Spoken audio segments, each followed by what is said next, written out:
दोस्तों नमस्कार। आइए आज देखते हैं कि पर्वत निर्माणकारी सिद्धांतों के बारे में, और सारे सिद्धांतों को हम एक ही साथ देखते हैं और इन पर जो है संक्षिप्त चर्चाएं भी करते हैं और देखते हैं कि पर्वत निर्माणकारी सिद्धांतों का विकास कैसे हुआ और ये सिद्धांतों के अनुसार कैसे पर्वतों का निर्माण होता है। तो दोस्तों ये पहला हमारा पर्वत निर्माणकारी सिद्धांत है भू सन्नति सिद्धांत। ये कोबर महोदय द्वारा दिया गया सिद्धांत है। तो कोबर महोदय ने अपना सिद्धांत दिया भू सन्नति सिद्धांत।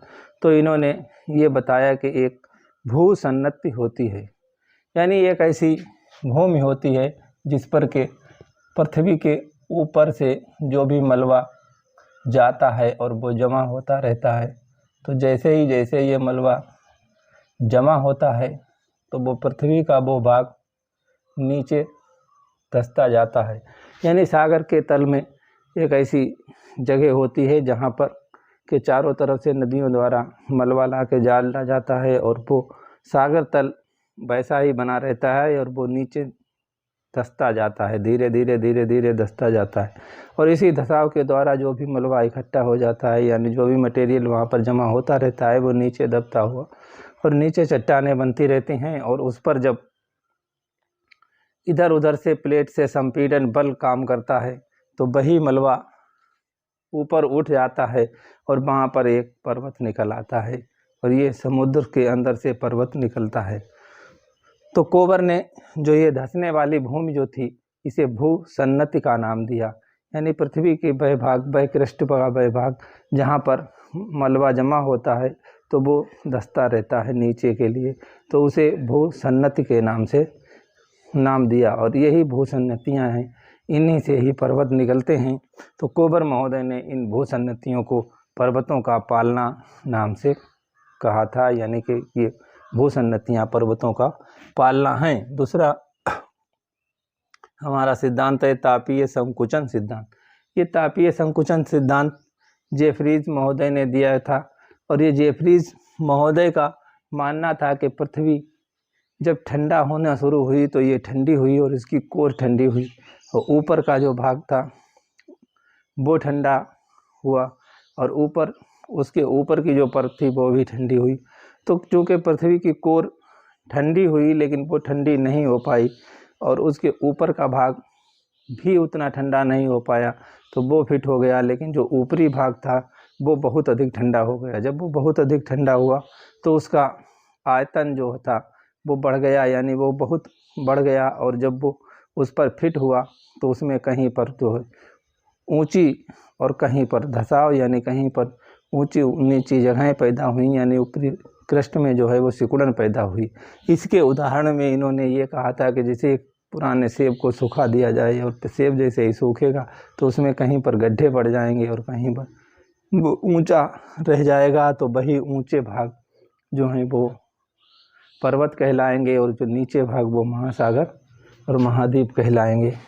तो ये जेफरी महोदय ने कहा था, यानी जेफरी महोदय के अनुसार जब पृथ्वी ठंडी हुई तो उस ठंडे होने से जो संकुचन पैदा हुआ, उस संकुचन से पृथ्वी पर पर्वतों का निर्माण हुआ।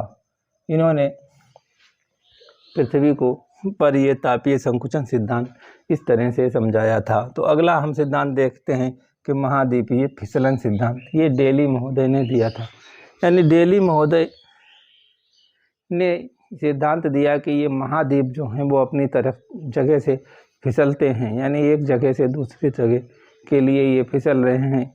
और इन्हें फिसलनों के कारण इन्होंने भी बताए थे, यानी कि ज्वारीय बल और पृथ्वी का गुरुत्वाकर्षण और पृथ्वी का सेंट्रीफ्यूगल फोर्स, तो इन बलों के कारण पृथ्वी पर जो महाद्वीप हैं ये फिसलते हैं। और जब ये महाद्वीप अपने एक जगह से दूसरी जगह के लिए जब महाद्वीप फिसलता है तो इसकी इस किनारे पर, फिसलन की किनारे पर जो है पर्वतों का निर्माण हो जाता है। यानी ये मलबा जब आगे के लिए बढ़ता है तो उस मलबे पर जब जोर लगता है तो वो ऊपर की तरफ उठ जाता है।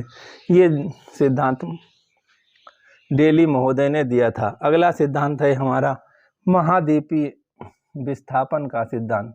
ये सिद्धांत वेगनर ने दिया और ये बहुत ही प्रसिद्ध सिद्धांत था। इन वैगनर ने बताया था कि जितने भी महाद्वीप हैं वो सब एक ही तरह जगह पर थे, यानी सब आपस में जुड़े हुए थे। यही फिसलन सिद्धांत का ही विकसित रूप है। और इसमें इन्होंने बताया कि पहले यानी आज से लगभग 450 मिलियन वर्ष पूर्व लगभग सारे महाद्वीप एक ही भूखंड से जुड़े हुए थे, जिन्हें पेंजिया कहा, और जो एक सागर था उसे पेंथालासा कहा।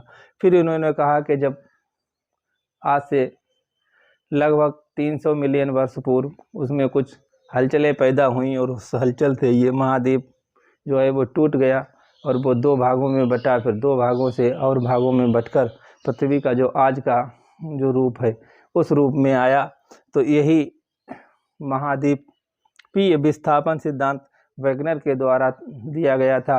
और इन्होंने बताया कि जब ये महाद्वीप इधर एक जगह से दूसरी जगह के लिए बढ़े, यानी कि जब ये विस्थापित हुए, तो उस विस्थापन से जो संपीड़न बल लगा, उस संपीड़न बल से पर्वतों का निर्माण हुआ और वही बलित पर्वतों का निर्माण हुआ।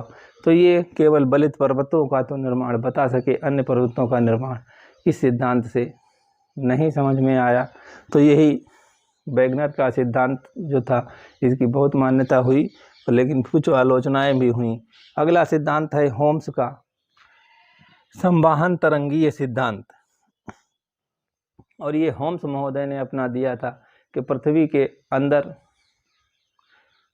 क्रस्ट के नीचे कुछ संवाहन तरंगें चलती हैं, यानी पृथ्वी के अंदर जब गर्मी इकट्ठी हो जाती है तो उस गर्मी से जो मटेरियल है पृथ्वी के अंदर वो पिघल जाता है, और वो पिघल कर वो चट्टानें, पिघली हुई चट्टानें एक संवाहन तरंग के रूप में अपना काम करती हैं। यानी वो संवाहन तरंगें ऐसी होती हैं कि जो ऊपर के लिए उठती हैं, और ये तरंगें जब ऊपर उठती हैं तो फिर ऊपर क्रस्ट से टकराती हैं, और क्रस्ट से टकरा कर ये फिर घूम जाती हैं। तो इन्होंने बताया कि ये संवाहन तरंगें जहाँ क्रस्ट से टकराएंगी वहाँ पर ऊपर के लिए जो लावा जोर लगाएगा तो वहाँ पर ज्वालामुखी पर्वतों का निर्माण होगा। और ये जब इधर और इधर से दोनों ओर से जब संवाहन तरंगें चलेंगी और ये संवाहन तरंगें जहाँ पर ये जुड़ेंगी वहाँ पर जो है संपीड़न बल का काम करेगा। तो ये संपीड़न बल जहाँ लगेगा वहाँ पर फोल्डिंग माउंटेन, यानी कि जो हमारे सबसे ऊंचे माउंटेन बलित पर्वत हैं, उन बलित पर्वतों का निर्माण होगा। तो अगला है रेडियो एक्टिविटी सिद्धांत। और वहीं जेली ने, जो जेली महोदय थे, इन्होंने रेडियो एक्टिविटी सिद्धांत नाम से अपना सिद्धांत दिया। और इस सिद्धांत में इन्होंने ये सारी घटनाओं का लगभग एक ही तरह से चित्र प्रस्तुत करने की कोशिश की। इन्होंने कहा कि पृथ्वी के अंदर कुछ रेडियो एक्टिव मिनरल्स होते हैं, यानी कि कुछ चट्टानें ऐसी हैं जो रेडियो एक्टिव हैं। और रेडियो एक्टिव मिनरल्स में विखंडन के द्वारा, यानी जब उनमें विखंडन होता है तो उस विखंडन के परिणाम स्वरूप वहाँ पर एनर्जी जनरेट होती है, बहुत ही ऊर्जा जनरेट होती है। और ऊर्जा और ताप के कारण पृथ्वी के अंदर की चट्टानें जो हैं वो पिघल जाती हैं। और इन्होंने ये भी बताया कि कितनी ऊर्जा जनरेट होती है, सारा गणितीय सिस्टम था। इन्होंने बताया कि लगभग 1000 से ऊपर डिग्री, यानी लगभग 1050 डिग्री से ऊपर जब तापमान पहुंचता है तो ये चट्टानें जो हैं वो पिघलना शुरू हो जाती हैं और चट्टानें पिघल जाती हैं। उन चट्टानों के पिघलने के फलस्वरूप इन्होंने बताया कि जब चट्टानें पिघलेंगी तो उसका आयतन बढ़ेगा, और जब आयतन बढ़ेगा तो ये जो है वो धक्का मारेंगी, यानी अपनी तरह से दूसरी जगह के लिए ये पिघला हुआ मटेरियल जहाँ आयतन कम होगा वहाँ के लिए ये विस्थापित होगी। और इन्होंने ये अपना एक पूरा पीरियड भी बताया था कि कितने पीरियड में चट्टानें पिघल कर, रेडियो एक्टिव सिद्धांत में यानी उन्होंने बताया था कि कितने समय में ये चट्टानें एक पूरा चक्र पूरा कर लेती हैं। इसके लिए इन्होंने बताया था कि पूरे 3 मिलियन वर्ष लगते हैं जब ये चट्टानें अपना पूरा चक्र पूरा करती हैं। तो इनका ये कहना था कि ये रेडियो एक्टिव के अनुसार जब तापमान बढ़ता है तो क्रस्ट के नीचे, यानी 2 तरीके की प्लेटें होती हैं कि उन क्रस्ट में एक तरफ सागर होता है और एक तरफ स्थलखंड होता है। तो स्थलखंड के नीचे चूँकि तापमान बहुत अधिक होता है, यानी रेडियो एक्टिविटी ज़्यादा होती है, और उस ज़्यादा रेडियो एक्टिविटी के कारण लेकिन वहाँ पर नीचे असर उसका कम होता है, क्योंकि ऊपर का जो भाग है वहाँ पर से ये ऊर्जा जो है वो जो है ऊपर निकलती रहती है, यानी कि क्रस्ट पर जहाँ पर भी महाद्वीप होंगे उस महाद्वीप के नीचे का तापमान ऊपर निकलता रहेगा, जबकि जहाँ महासागर हैं उन महासागरों के नीचे तापमान इकट्ठा होता रहेगा, वहाँ पर ऊपर निकल नहीं पाएगा, क्योंकि वो प्लेट जो है वो मोटी प्लेट यानी मजबूत प्लेट होती है, उस प्लेट से तापमान ऊपर नहीं निकल पाता। तो उसी के अनुसार नीचे जो महाद्वीपों के नीचे तो कम तापमान होगा, लेकिन महासागरों के नीचे अधिक तापमान होगा। तो ये संवहन तरंगें जब चलेंगी तो ये दोनों तरफ के लिए संवहन तरंगें चलेंगी। तो ये संवहन तरंगें जहाँ पर ये मिलेंगी और दोनों तरफ खींच रही हैं, तो यहाँ पर एक भूसन्नति का निर्माण हो जाएगा, और इस भूसन्नति में मटेरियल आता रहेगा और ये नीचे बैठता रहेगा। वही कोबर के अनुसार जो भूसन्नति बताई थी वही भूसन्नति इन्होंने बताई, लेकिन ये जब चक्र चलता रहेगा तो ये 303 मिलियन में जब चक्र पूरा होगा तो पृथ्वी के अंदर का ये जो तापमान है जो सागर तलों के नीचे अधिक है, ये तापमान कम हो जाएगा और पृथ्वी फिर से ये ठंडा होना शुरू होगी, यानी इसका तापमान कुछ कम होगा। तो जैसे ही तापमान कम होगा वैसे ही ये संवहन तरंगें रुक जाएंगी, यानी ये संवहन तरंगों में जैसे ही थोड़ी कमी आएगी और ये संवहन तरंगें रुकेंगी तो ये दोनों तरफ से क्रस्ट में जो है वो दबाव उत्पन्न होगा। जो जैसे ही ये दबाव उत्पन्न होगा वैसे ही इस भूसन्नति से पर्वतों का निकलना शुरू हो जाएगा और ये पर्वत का निर्माण हो जाएगा। तो इनकी ये सारी प्रक्रियाएं हैं और ये सब घटनाएं एक के बाद एक होती हैं। तो इन सभी घटनाओं के अनुसार ही पृथ्वी में पर जो है पर्वतों का निर्माण होता है। तो अगला है प्लेट विवर्तनिक सिद्धांत। तो ये प्लेट विवर्तनिक सिद्धांत हैरी हैस द्वारा दिया गया था और कुछ लोगों ने इसका जो है वो समर्थन भी किया। तो इसका जो है विस्तृत चर्चा हम पहले ही कर चुके हैं। यहाँ पर ये बस इतना ही समझते हैं कि ये प्लेट विवर्तनिक सिद्धांत हैरी हैस द्वारा दिया गया था। इसमें इन्होंने बताया था कि पृथ्वी के क्रस्ट पर बहुत सी प्लेटें हैं, वो कुछ छोटी प्लेटें हैं, कुछ बड़ी प्लेटें हैं, कुछ सागरीय प्लेटें हैं, कुछ महासागरीय, कुछ महाद्वीपीय प्लेटें हैं और कुछ जो है वो मिश्रित प्लेटें हैं।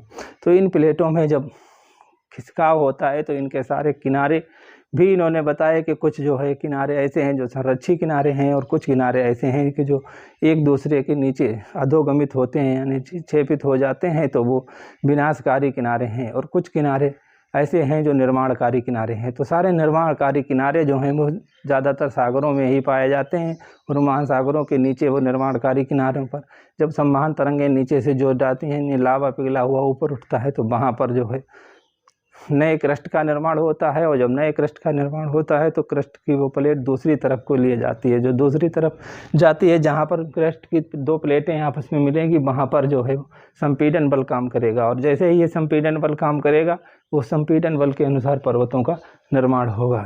तो ये तो हमारे प्लेट विवर्तनिक सिद्धांत में हैरी हैस ने बताया था। यहाँ पर ही ये वीडियो समाप्त करते हैं और मिलते हैं अगले वीडियो में एक नए टॉपिक और नए अध्याय के साथ। तब तक के लिए जय हिंद।